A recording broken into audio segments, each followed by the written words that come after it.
Okay Krrish, हम लोगों ने बात की इनऑर्गेनिक की, ऑर्गेनिक की। अब हम लोग आते हैं फिजिकल केमिस्ट्री में। तो फिजिकल केमिस्ट्री के प्रिपरेशन की आपकी क्या स्ट्रेटजी थी? आपने कैसे प्रिपेयर किया फिजिकल केमिस्ट्री? फिजिकल केमिस्ट्री में भी एक पॉइंट ये रहता है कि आपको कॉन्सेप्ट क्लियर होना चाहिए कि मुझे कैसे अप्रोच करना है क्वेश्चन पे। और वो क्लियरेंस कहीं ना कहीं थ्योरी पढ़ने के बाद क्वेश्चंस बनाने से ही आती है। तो बुक्स के मामले में आप एन अवस्थी या आरसी मुखर्जी में से कोई एक बुक बना सकते हैं जो आपको बेटर लगे, चूज करे। एंड सबसे जरूरी है कि आर्काइव में जो 90s के टाइम में जब आईआईटी सब्जेक्टिव एग्जामिनेशन लेता था, तो आप उन सब्जेक्टिव क्वेश्चंस को बना लीजिए, क्योंकि फिजिकल केमिस्ट्री के वो जो सब्जेक्टिव क्वेश्चंस है वो काफी बेनिफिशियल होते हैं आपके कॉन्सेप्ट को स्ट्रॉन्ग करने के लिए। एंड हाल फिलहाल में ये भी देखा गया है कि एडवांस एक नए पैटर्न पे न्यूमेरिकल टाइप क्वेश्चन पूछता है, उसको फिजिकल केमिस्ट्री का आप एग्जैक्टली तो नहीं कह सकते। वो क्या करेगा, वो सर्टेन ऐसे रिएक्शंस उठाता है एनसीईआरटी से जिन पे कोई जनरली ध्यान नहीं देता, और उन रिएक्शंस को बैलेंस करके वो क्वेश्चन बनाने दे देता है। अब बहुत लोग रिएक्शंस के मेन प्रोडक्ट तो याद रख लेते हैं लेकिन बाई प्रोडक्ट पे ध्यान नहीं देते। तो बाई प्रोडक्ट ना याद होने की वजह से भी वो क्वेश्चंस फंसते हैं। इसलिए अगर ओवरऑल आपको न्यूमेरिकल टाइप क्वेश्चंस और फिजिकल केमिस्ट्री का पोर्शन पूरा क्लियर करना है, तो रिएक्शंस के बाय प्रोडक्ट पे भी अच्छी पकड़ होना जरूरी है। अच्छा, आपने आर्काइव्स की बात की, खास करके 90s में जो क्वेश्चन थे सब्जेक्टिव। तो वो सिर्फ फिजिकल केमिस्ट्री के केस में फ्रूटफुल है, या फिर अदर पार्ट ऑफ केमिस्ट्री, या ओवरऑल सारे तीनों सब्जेक्ट्स में हेल्प मिलता है उसकी प्रैक्टिस अगर हम करें तो? वो हर जगह ही बेनिफिशियल है। आप कोशिश करिए कि 90s के टाइम के जो सब्जेक्टिव है उनको आप हर सब्जेक्ट और हर टॉपिक के लिए ही बना लें।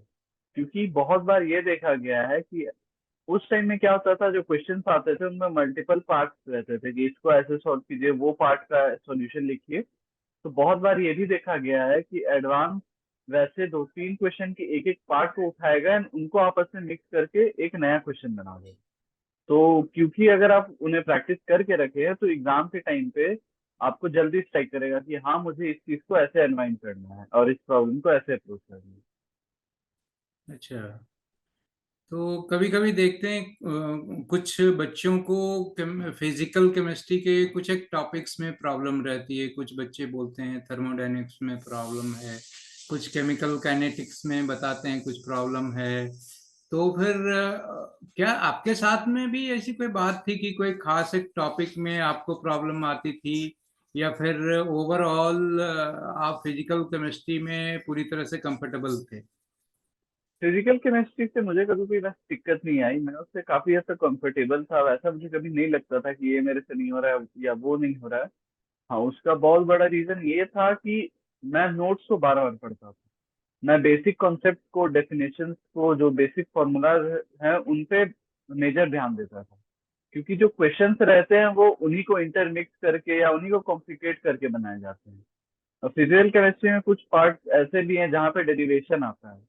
तो वो डेरिवेशन में भी मैं काफी बार खुद से करते रहता था, क्योंकि अगर मेरे दिमाग में वो बेसिक प्रोसेस है कि मुझे वहाँ कहाँ तक, कहाँ से पहुंचना है वहां तक, तो अल्टीमेटली मैं तरीका खोज लेता था क्वेश्चंस में।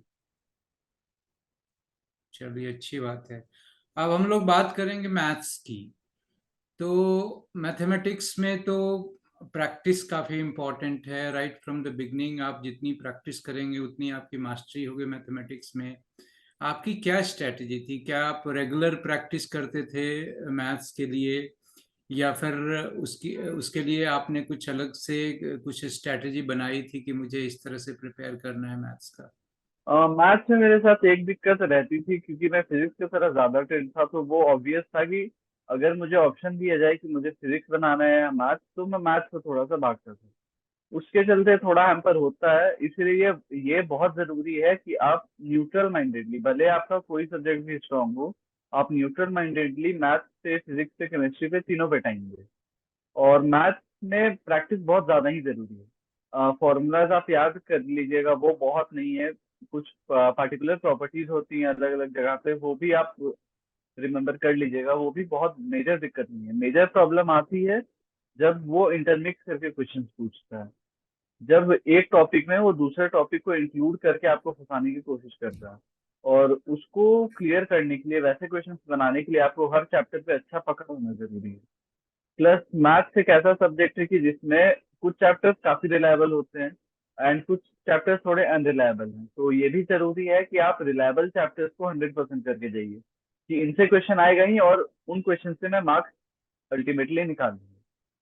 जैसे अगर आप बात कीजिए तो वेक्टर 3D हो गया, ये आपका बहुत रिलायबल टॉपिक है। मैट्रिक्स डिटर्मिनेंट है, ये सब ऐसे टॉपिक्स है जिनसे नंबर स्कोर करना आपके लिए काफी आसान चीज है।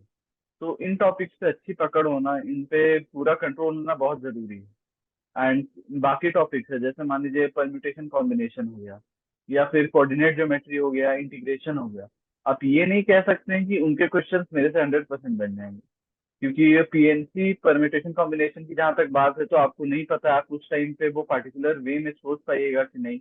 इंटीग्रेशन में ये जरूरी नहीं है कि उस टाइम में आपको वो शॉर्टेस्ट मेथड दिख जाए कि इमीडिएट आंसर आ रहा है। तो ये थोड़ा अनरिलायबल टॉपिक्स है, इन पे प्रैक्टिस और ज्यादा लगती है। तो मैथ्स के लिए जैसे जेई एडवांस के लिए कुछ अलग से स्ट्रैटेजी आपने बनाया था, या राइट फ्रॉम द बिगनिंग जिस स्ट्रैटेजी के साथ आप मैथ्स कर रहे थे एडवांस में भी वही काम आया? थोड़ी स्ट्रैटेजी चेंज करनी पड़ती है, मैथ से आपको फोकस हल्का बढ़ाना पड़ता है, क्योंकि ये इधर फ्यू ईयर से हम पैटर्न देख रहे हैं mains as well as advance में, कि बाकी दोनों सब्जेक्ट मॉडरेटली टफ रहेंगे, लेकिन रही बात मैथ्स की तो वो उसको एक्सट्रीमली टफ कर दे रहा है। तो थोड़ा उस पर एडिशनल प्रैक्टिस होना जरूरी है, एज वेल एज उसके आर्काइव का एक एक क्वेश्चन आपका बनाया हुआ होना चाहिए, क्योंकि आर्काइव में जिस वैरायटी के मैथ के क्वेश्चन है वो शायद ही आपको किसी बुक में उतने रेलेवेंट और उतने अच्छे क्वेश्चन मिलेंगे।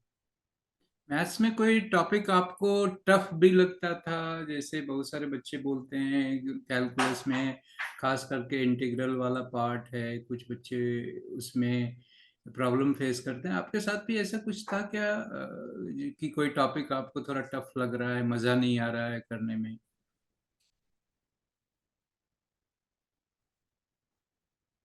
एक्चुअली कैलकुलस में तो वो मेरी दिक्कत नहीं थी, फिजिक्स में क्योंकि कैलकुलस का इंटीग्रल डिफरेंशिएशन ये सब इंक्लूडेड रहता है, तो ऑब्वियसली मुझे उसमें इंटरेस्ट था, मैं उसे इजीली कर लेता था। हाँ, बट रही बात तो मैं कोऑर्डिनेट ज्योमेट्री से थोड़ा भागता था, उसमें मुझे कॉन्फिडेंस नहीं था। उसके क्वेश्चंस मुझे डरा देते थे इजीली, मैं इजीली उसके क्वेश्चंस को स्किप करके हटने लगता था कि ये मेरे से नहीं बनेगा। वो एक मेरे साथ बहुत बड़ा नेगेटिव पॉइंट था। एंड उस डर को मैंने काफी हटाने की कोशिश की, बहुत हद तक उसको हटाया भी। उसके लिए काफी प्रैक्टिस लगी, एडिशनल क्वेश्चंस बनाने पड़े, बट स्टिल वो कॉन्फिडेंस नहीं आ पाता था उसको बनाने का कि हाँ ये क्वेश्चन एग्जाम टेम्परामेंट में मेरे से बन जाएगा। तो उसका एक बेस्ट मेथड मैंने जो डिस्कवर किया वो ये था कि मैं टाइम लिमिट लगाऊं, कि इतने क्वेश्चन इस टॉपिक से मैं इतनी ही देर में बना लूंगा। उससे फिर धीरे धीरे मुझे कॉन्फिडेंस आने लगा कि हाँ ये क्वेश्चन भी, इस टॉपिक के क्वेश्चन भी मैं अच्छे से कर सकता हूँ। चलिए, सब्जेक्ट वाइज तो हम लोगों ने बात किया, फिजिक्स, केमिस्ट्री, फिर मैथ्स के बारे में।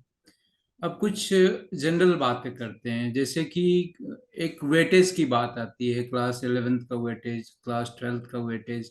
तो ऐसा कुछ है कि स्पेसिफाई कि कितना परसेंट 11th का वेटेज रहेगा और कितना 12th का वेटेज रहेगा, जेई मेन में या फिर एडवांस्ड में? वैसा कुछ स्पेसिफिकेशन तो नहीं है कि किस क्लास से आपको ज्यादा परसेंटेज या कम परसेंटेज के क्वेश्चन आएंगे। वो हर साल वैरी करता है, किसी साल वो 11th से भी क्वेश्चन ज्यादा देगा, किसी साल 12th से भी कभी ऑलमोस्ट इक्वल अमाउंट में भी रहते हैं।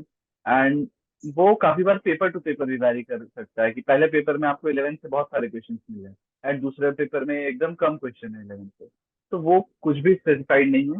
हाँ ये है कि हर केस में ये देखा जाता है कि 12th थोड़ा ज्यादा स्कोरिंग होता है हर एस्पेक्ट में, तीनों सब्जेक्ट को आप देख लीजिए। हम्म। तो वो परसेंटेज जो भी रहे, ये जरूरी है कि 12th पे पकड़ आपकी ज्यादा अच्छी होनी चाहिए, क्योंकि उसके कॉन्सेप्ट ये ज्यादा आसान होता है एज कम्पेयर टू 11th। एक 12th में चैलेंज ये आता है कि एक तो 12th का सिलेबस आपको करना है, फिर बोर्ड एग्जाम भी रहता है, फिर 11th में आपने जो पढ़ाई की है उसको भी रिटेन करना है, उसको रिकलेक्ट करना है, क्योंकि उसके बेसिस पे आपको टेस्ट भी देना होता होगा। या फिर जब बोर्ड एग्जाम आ जाता है तो ये जो डायकोटमी है ये थोड़ा सा और बढ़ जाता है कि उस टाइम पे कैसे हम 11th का रिवीजन करें, क्योंकि 12th में तो सिर्फ बोर्ड में तो सिर्फ 12th का ही पेपर रहता है। तो इसको आपने कैसे टैकल किया, 12th के साथ साथ आपने 11th का रिवीजन कैसे किया? और 12th के साथ साथ 11th रिवीजन करने का थोड़ा तो दिक्कत होता था, उसके लिए एक्स्ट्रा एफर्ट्स डालने पड़ते थे। बट हाँ, क्योंकि स्टार्ट से 11th कॉन्सेप्ट से मेरा पकड़ अच्छा था, मैं उन्हें थॉरली देखते रहता था। जब मुझे बोर्ड्स आने से पहले भी खाली टाइम मिलता था, मैं उन कॉन्सेप्ट को पलटता था। तो उसके वजह से क्या था कि सब कुछ मेरे दिमाग में था बहुत हद तक। कॉन्सेप्ट फॉर्मूलाज ये सब मुझे याद रहते थे, तो मेजरली क्वेश्चंस पे ही ध्यान देना पड़ रहा था। तो वो एक प्लस पॉइंट हुआ था। इसलिए ये जरूरी है कि जब भी आपको खाली टाइम मिले आप 11th को देखते रहें। क्योंकि अगर आप ये सोच रहे हैं कि 12th का जब सिलेबस कोचिंग में चाहे स्कूल में खत्म हो जाएगा फिर 11th देखेंगे, तो वो फिर पॉसिबल नहीं है। वो आपके हेड पे एक ऐसा बर्डन बन जाएगा कि आपको लगने लगेगा कि अब कैसे मैं क्या करूं, पहले बोर्ड्स देखूं कि कॉम्पिटिटिव देखूं। तो वो एक दिक्कत क्रिएट करता है। इसलिए बेटर ऑप्शन हमेशा यही है कि आप जब भी खाली टाइम मिले आप 11th के चैप्टर्स को देखते चलिए, उसके कॉन्सेप्ट रिवाइज करते चलिए। कुछ एग्जाम्पल्स मार्क कर लीजिए जो आपको क्लास में कराए जाते हैं कि हाँ ये एग्जाम्पल्स मैं अपने से बार बार बनाऊंगा। तो उससे कॉन्सेप्ट पे पकड़ होने की वजह से आपको ज्यादा दिक्कत नहीं आएगी। ऑलमोस्ट आपका रिवीजन होते रहेगा। आपका 12th का भी मार्क्स बहुत बेहतरीन था, 95 पॉइंट समथिंग है जैसा मैं कि देख रहा हूँ रिकॉर्ड में। तो इन जनरल कभी कभी अफेक्ट हो जाता है कि जो जेई के लिए काफ़ी फोकस्ड हैं बच्चे, तो 12th के बोर्ड में उतना अच्छा स्कोर नहीं कर पाते हैं। तो आपने ये दोनों चीज़ों को कैसे मैनेज किया, कितना मॉक टेस्ट दिया बोर्ड एग्जाम के लिए, या फिर क्या आपकी स्ट्रैटेजी थी उस टाइम पे कि मेरा जेई का प्रिपरेशन भी अफेक्ट ना हो और बोर्ड में भी हम अच्छा स्कोर करें? तो उस टाइम पे आपने कैसे मैनेज किया दोनों चीज़ों को?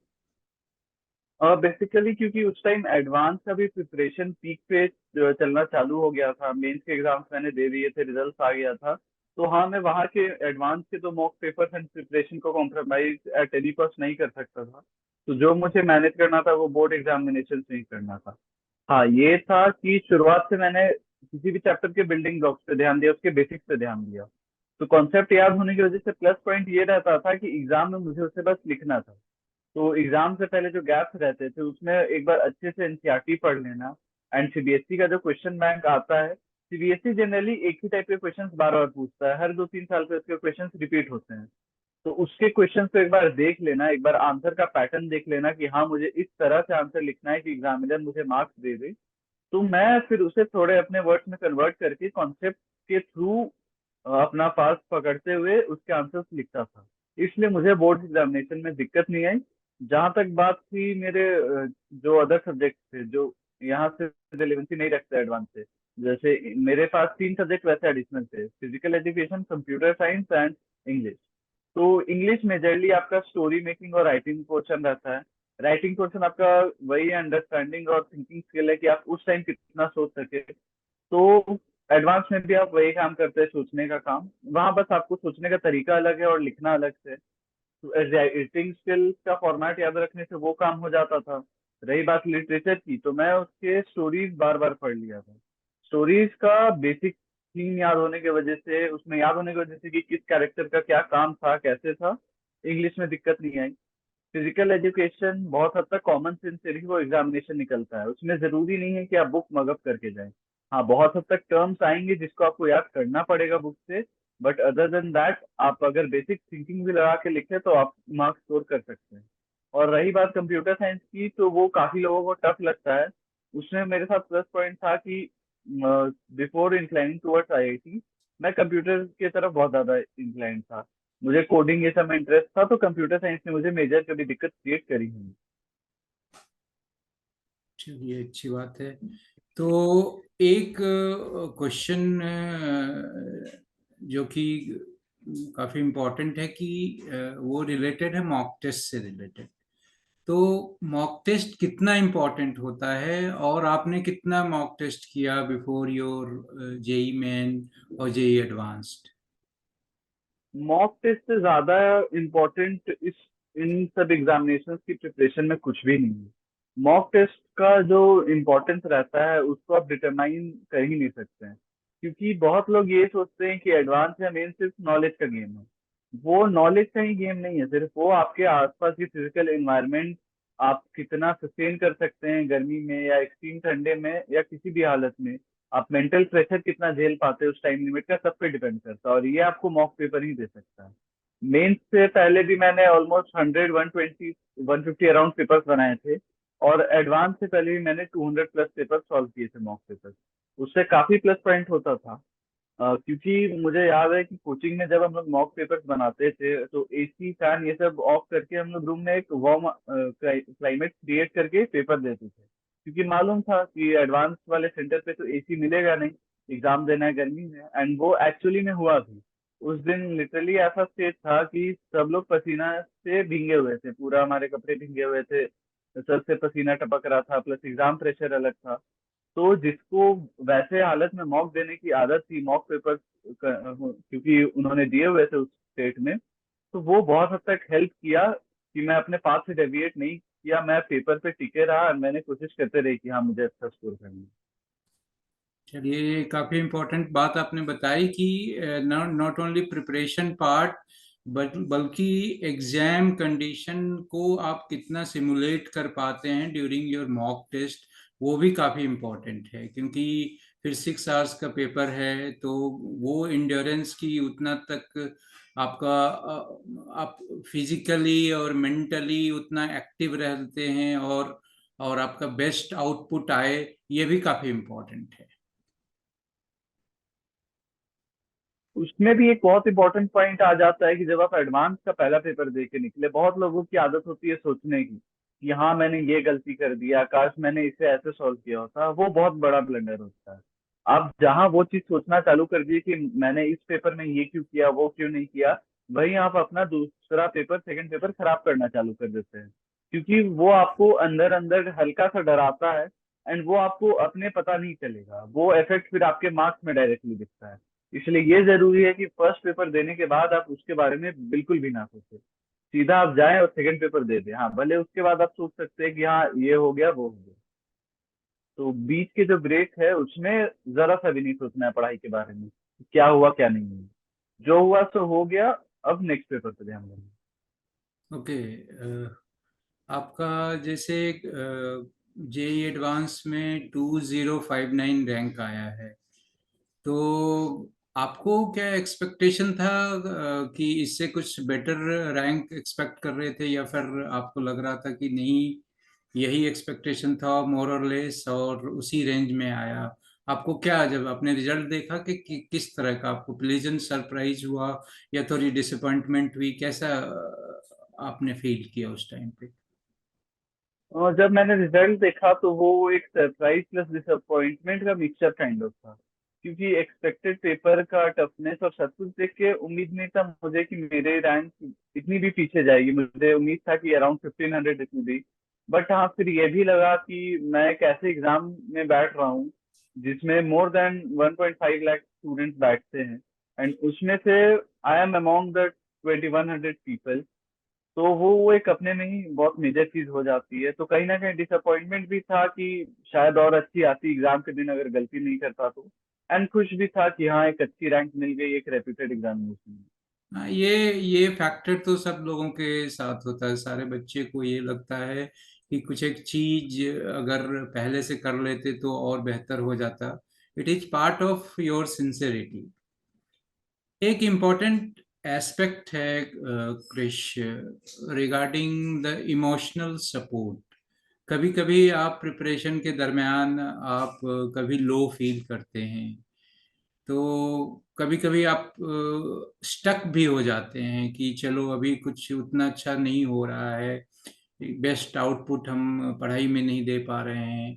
तो उस तरह का कंडीशन आपके साथ भी आया? और अगर आया तो फिर आपको कहाँ से सपोर्ट मिलता था? फैमिली मेंबर्स, टीचर्स, कौन, किसके पास आप जाते थे उस कंडीशन में? वैसा कंडीशन सबके साथ आना नेचुरल है, क्योंकि आप जिस चीज का प्रिपरेशन कर रहे हैं आप कह नहीं सकते कि हाँ कंसिस्टेंटली मैं इतने परसेंटेज मार्क्स ले ही आऊंगा। कभी कम मार्क्स भी आते थे, कभी ज्यादा भी आता था। एंड ऐसा बहुत बार हुआ कि मार्क्स कंसिस्टेंटली कम आते रहे। उस केस में मन थोड़ा हट जाता था कि ये क्या हो रहा है मेरे साथ, क्यों ऐसा हो रहा है, प्रिपरेशन तो अच्छे से कर रखी है। उस केस में पेरेंट्स से बात करना, प्रॉब्लम्स डिस्कस करना कि हाँ ऐसा फील हो रहा है, वो काफी हेल्पफुल था। प्लस कोचिंग के टीचर्स भी इस मामले में बहुत सपोर्टिव रहते थे, वो एज अ मेंटर गाइड करते थे कि ये सबके साथ होता है, तो वो बहुत हद तक हेल्प करता था। प्लस कुछ हद तक खुद को सेल्फ काउंसलिंग भी करते रहता था कि नहीं अच्छा होगा, कोशिश करता हूँ, थोड़ा बहुत रिफाइनमेंट लाता हूँ, शायद और अच्छा हो। तो इसके थ्रू उस फेस को आप सर्वाइव कर सकते हैं। ओके। तो अब कंक्लूडिंग पार्ट में मैं चाहूँगा कि आप एक मैसेज दें जेई एडवांस के एस्पायरेंट्स को, स्पेशली जो जेई एडवांस अच्छे रैंक से क्रैक करना चाहते हैं। तो इस तरह के का एस्पायरेशन जो स्टूडेंट्स रखते हैं, जो अभी प्रिपरेशन कर रहे हैं, तो उनको आप क्या मैसेज देना चाहेंगे? मेरे लिए मैसेज यही है कि आप ये मत सोचिए कि मैं 15 घंटे पढ़ूंगा या 20 घंटे पढ़ूंगा। ठीक है, मैं भले 10 ही घंटे पढ़ूंगा, लेकिन उस 10 घंटे मेरा आउटपुट मैक्सिमम रहेगा।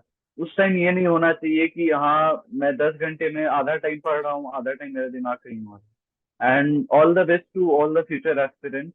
आई होप कि आपका भी एकदम अच्छे रैंक से जेई एडवांस निकले। ये एग्जाम अपनी जगह टफ है, बट ऐसा नहीं है कि इसको क्लियर करना किसी के लिए भी इम्पॉसिबल है। कोई भी अगर कोशिश करे तो इस एग्जाम को एक बहुत अच्छी रैंक से क्लियर कर सकता है। चलिए क्रिश। एंड मैं संजय सर को भी थैंक्स करना चाहूंगा मुझे एक इतनी अच्छी अपॉर्चुनिटी देने के लिए।